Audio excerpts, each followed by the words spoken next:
Group देख रहे हैं और आज हम बात कर रहे हैं इंटरमीडिएट वर्ग 12 बिहार बोर्ड अकाउंट के कुछ ऑब्जेक्टिव इम्पोर्टेंट क्वेश्चन जिसका पार्ट नंबर 2 वीडियो है।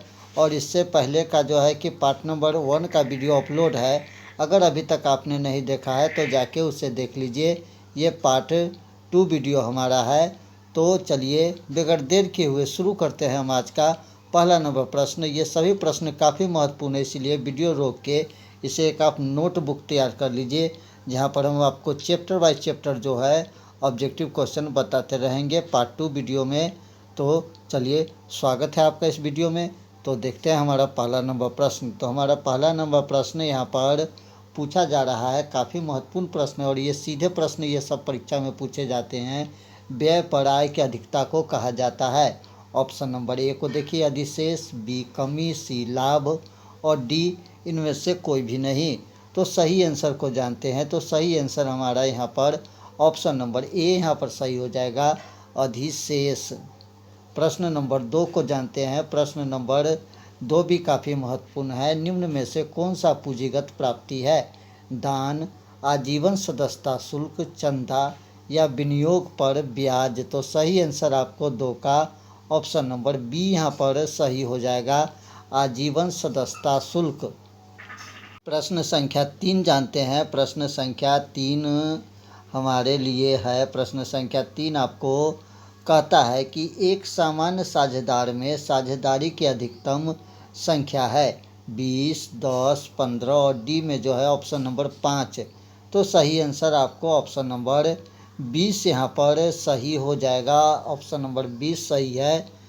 चलिए अगला नंबर ऑप्शन नंबर ए सही है और सही संख्या जो है आपको 20 होगा। चलिए अगला नंबर प्रश्न को जानते हैं। 4 नंबर प्रश्न को जान रहे हैं। 4 नंबर प्रश्न भी आपको काफ़ी ही महत्वपूर्ण है। निम्न में से कौन अलाभकारी संगठन नहीं है? महाविद्यालय, सार्वजनिक कंपनी, अस्पताल और ऑप्शन नंबर डी पुस्तकालय। तो सही आंसर आपको ऑप्शन नंबर यहाँ पर बी हो जाएगा, सार्वजनिक कंपनी जो है अलाभकारी संगठन नहीं है, यानी यह लाभकारी संगठन है। चलिए अगला प्रश्न को जानते हैं। हमारा 5वां नंबर प्रश्न भी महत्वपूर्ण प्रश्न है। 5वां नंबर प्रश्न, त्याग का अनुपात निकालना पड़ता है साझेदार के मृत्यु पर, साझेदार के प्रवेश पर, साझेदार के अवकाश ग्रहण करने पर और डी साझेदारी के पुनर्गठन पर। तो हमारा सही आंसर 5 का आपको ऑप्शन नंबर बी जो है बिल्कुल सही हो जाएगा, साझेदार के प्रवेश पर। इसके बाद 6ठा नंबर प्रश्न को जानते हैं। 6ठा नंबर प्रश्न भी आपको काफ़ी महत्वपूर्ण प्रश्न है। पुनः मूल्यांकन पर लाभ या हानि के वहन को कहते हैं पुराने साझेदारन, नए साझेदारगण, सभी साझेदारगण और डी अंशधारी। तो 6 का आपको सही आंसर ऑप्शन नंबर ए यहाँ पर सही हो जाएगा, पुराने साझेदारगण। चलिए अगला प्रश्न जानते हैं। हमारा 7 नंबर प्रश्न को जानते हैं। 7 नंबर प्रश्न आपको कहता है कि साझेदारी अधिनियम प्रावधान करता है कि अवकाश ग्रहण करने वाले साझेदार द्वारा छोड़े गए उसके पूंजी शेष पर किस दर पर ब्याज मिलना चाहिए? 5%, 6%, बैंक दर से और ऑप्शन नंबर डी 9%। तो सही आंसर आपको ऑप्शन नंबर बी जो है बिल्कुल सही हो जाएगा। यहाँ पर 6% हमारा सही आंसर हो जाएगा। चलिए अगला प्रश्न जानते हैं। हमारा प्रश्न संख्या 8 को देख लीजिए। प्रश्न संख्या 8 हमारा कहता है कि मृतक साझेदार के निष्पादन को साझेदार की मृत्यु तिथि से देय राशि पर ब्याज दिया जाएगा। 5%, 6%, 7% या ऑप्शन नंबर डी 8%। तो हमारा 8 का सही आंसर ऑप्शन नंबर यहाँ पर बी जो है सही हो जाएगा, 6% सही आंसर हो जाएगा। 9 नंबर प्रश्न को जानते हैं। 9 नंबर प्रश्न आपको पूछा गया है कि फर्म के विघटन पर बैंक अधिविकर्ष को हस्तांतरित किया जाता है रोकड़ खाते में, बैंक खाते में, वसूली खाते में और साझेदार के पूंजी खाते में। तो सही आंसर आपको ऑप्शन नंबर यहाँ पर 9 का जो है सी जो है बिल्कुल सही हो जाएगा, वसूली खाता हमारा सही आंसर है। इसके बाद अगला नंबर प्रश्न जानते हैं। 10 नंबर प्रश्न को देखिए। 10 नंबर प्रश्न आपको कहता है फर्म के विघटन के समय साझेदार के पूंजी खाते की क्रेडिट बाकी के भुगतान किया जाता है साझेदार को, फर्म को, पत्नी को, और ऑप्शन नंबर डी कोई नहीं। तो सही आंसर ऑप्शन नंबर ए यहाँ पर सही हो जाएगा। 10 का सही आंसर ऑप्शन नंबर ए साझेदार को। चलिए 11 नंबर प्रश्न को जानते हैं। 11 नंबर प्रश्न आपको पूछा गया है वसूली खाता है। तो वसूली खाता व्यक्तिगत खाता है, नाम मात्र खाता है, वास्तविक खाता है और डी कोई भी नहीं है। तो सही आंसर आपको 11 का जो है ऑप्शन नंबर यहाँ पर जो है बी सही हो जाएगा। वसूली खाता आपको नाम मात्र खाता है, ऑप्शन नंबर बी सही हो जाएगा। 12 नंबर प्रश्न को जानते हैं। 12 नंबर प्रश्न आपको पूछा गया है कि वसूली खाता के लाभ हानि का बंटवारा साझेदार के मध्य होता है लाभ विभाजन के अनुपात में, पूंजी के अनुपात में, वसूली खाता में, और ऑप्शन नंबर डी कोई नहीं। तो सही आंसर ऑप्शन नंबर ए यहाँ पर सही हो जाएगा, लाभ विभाजन अनुपात में। 13 नंबर प्रश्न को जानते हैं। 13 नंबर प्रश्न आपको फर्म के समापन पर होने वाले व्यय को कहते हैं वसूली व्यय, कानूनी व्यय, हानिगत व्यय और डी इनमें से कोई भी नहीं। तो सही आंसर 13 का आपको ऑप्शन नंबर ए यहाँ पर सही हो जाएगा, वसूली व्यय। 14 नंबर प्रश्न को जानते हैं। 14 नंबर प्रश्न भी आपको काफ़ी ही महत्वपूर्ण प्रश्न है। साझेदार द्वारा फर्म का ऐच्छिक समापन किया जा सकता है बहुमत के आधार पर, 3/4 सदस्य के निर्णय पर, 1/3 सदस्य के निर्णय पर और डी कोई नहीं। तो सही आंसर 14 का आपको ऑप्शन नंबर ए यहाँ पर सही हो जाएगा, बहुमत के आधार पर हमारा सही आंसर हो जाएगा। 15 नंबर प्रश्न को जानते हैं। 15 नंबर प्रश्न भी आपको काफ़ी महत्वपूर्ण प्रश्न है। साझेदार के आहरण पर ब्याज कम किया जाता है साझेदार के पूंजी खाते में, लाभ हानि खाते में, आहरण खाते में और डी कोई नहीं। तो सही आंसर 15 का आपको ऑप्शन नंबर ए यहाँ पर सही हो जाएगा, साझेदार के पूंजी खाते में सही आंसर हो जाएगा।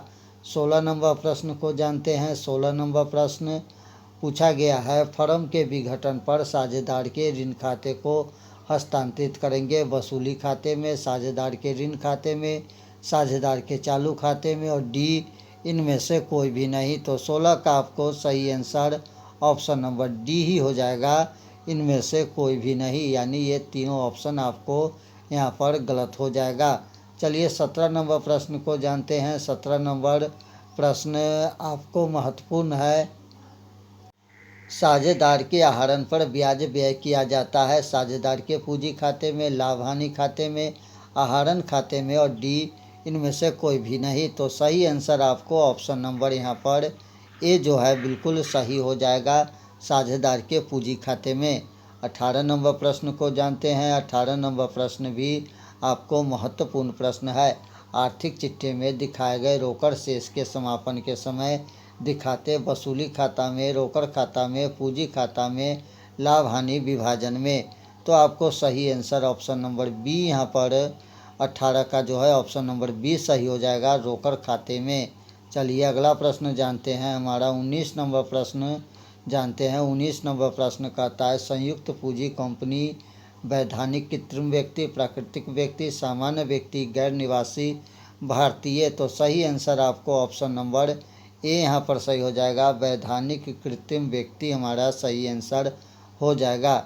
20 नंबर प्रश्न को जानते हैं। 20 नंबर प्रश्न कहता है अंश आवंटन खाता, व्यक्तिगत खाता, वास्तविक खाता, नाम मात्र खाता, लाभ हानि खाता। तो 20 का आपको सही आंसर ऑप्शन नंबर यहाँ पर ए जो है बिल्कुल सही हो जाएगा, व्यक्तिगत खाता। 21 नंबर प्रश्न को जानते हैं। 21 नंबर प्रश्न आपको जो है कहता है कि एक नई कंपनी अपने अंश का निर्गमन नहीं कर सकती समूल्य पर, कटौती पर, प्रीमियम पर और डी इनमें से कोई भी नहीं। तो सही आंसर आपको ऑप्शन नंबर बी यहाँ पर सही हो जाएगा, कटौती पर हमारा सही आंसर हो जाएगा। चलिए अगला प्रश्न को जानते हैं। 22 नंबर प्रश्न को जानते हैं। 22 नंबर प्रश्न कहता है सेबी द्वारा अधिकृत पूरे निर्गमन के विरुद्ध न्यूनतम अभिदान 95%, 90%, 5% और ऑप्शन नंबर डी कोई नहीं। तो सही आंसर आपको ऑप्शन नंबर यहाँ पर बी हो जाएगा, 90% हमारा सही आंसर हो जाएगा। 23 नंबर प्रश्न को जानते हैं। 23 नंबर प्रश्न आपको कहता है अंशों के प्रीमियम की अधिकतम सीमा 10%, 20%, 5% और डी कोई सीमा नहीं है। तो 23 का आपको ऑप्शन नंबर यहाँ पर डी जो है बिल्कुल सही हो जाएगा, कोई सीमा नहीं है। चलिए 24 नंबर प्रश्न को जानते हैं। 24 नंबर प्रश्न आपको पूछा जा रहा है समता अंशधारी होते हैं कंपनी के ग्राहक, कंपनी के स्वामी, कंपनी के लेनदार और बैंकर। तो सही आंसर 24 का आपको ऑप्शन नंबर बी यहाँ पर सही हो जाएगा, कंपनी के स्वामी।